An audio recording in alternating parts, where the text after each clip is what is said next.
আসসালামু আলাইকুম প্রিয় বন্ধুরা, শুভ সকাল। আপনারা সবাই কেমন আছেন? আলহামদুলিল্লাহ আমি ভালো আছি। তো সকালবেলায় চলে আসলাম একটা নির্জন জায়গায়। আপনারা দেখতে পারতেছেন আমার পিছনে সুন্দর একটা পার্ক আছে, অনেক বড়, দেখেই বুঝতে পারতেছেন আপনারা। এবং আমার মাথার উপরে অনেক গাছ আছে, বিভিন্ন ধরনের গাছ আছে। তা এই নির্জন জায়গায় আসারও একটাই উদ্দেশ্য আমার। আমরা কিছু কিছু নতুন কন্টেন্ট ক্রিয়েটর আছি, তারা মনে করে কি জানেন, টাকা টাকা হচ্ছে এই আমার মাথার উপরে গাছ দেখতেছেন, গাছের পাতা মনে করি যে ঝাঁকি দিলে টাকা পড়ে। কে রে ভাই, এটা মনে করেন কেন? টাকা ইনকাম করাটা অতটা সহজ না ভাই, বুঝছেন? ফেসবুকে ঢুকতেই পারি না, ঢুকলেই বেল্লাল ভাই আপনি এটা ঠিক করেন নাই, বেল্লাল ভাই আপনার মন ভালো না, বেল্লাল ভাই আপনি খারাপ মনের মানুষ। কেন ভাই মানুষকে নিয়ে এত বাজে মন্তব্য করেন কেন?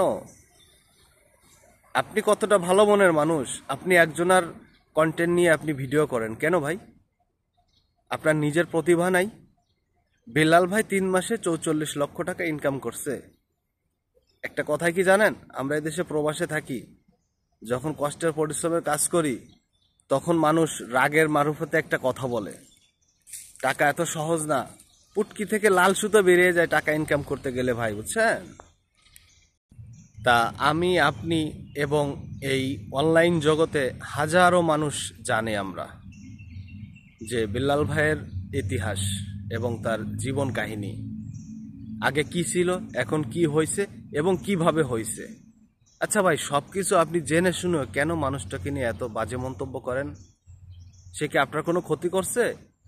আপনার কোনো কন্টেন্ট নিয়ে সে ভিডিও করছে? সে তার নিজের প্রতিভা দিয়ে সে সামনের দিকে এগোয়েছে, সে সফল হয়ে দাঁড়িয়েছে। কেন বাজে মন্তব্য করেন তাকে নিয়ে? তাকে উৎসাহ দেন ভাই, তার থেকে আমাদের অনেক কিছু শেখার আছে।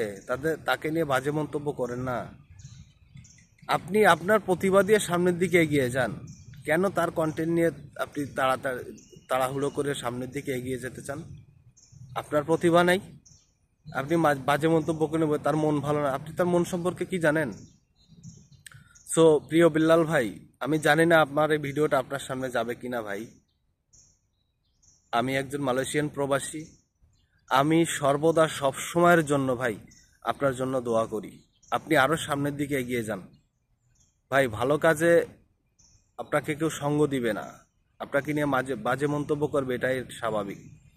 তা আপনি কারো কথায় কান দিবেন না, কারো কথায় আপনি মনে কষ্ট পাবেন না, আপনি আরো সামনের দিকে এগিয়ে যান ভাই। আপনি পারবেন, আপনার ভিতরে প্রতিভা আছে, মহান আল্লাহ পাক আপনাকে মেধা শক্তি দিয়েছে, এই শক্তি দিয়ে আপনি সামনের দিকে এগিয়ে যান। আমরা হাজারো মানুষ আপনার পিছনে আছি।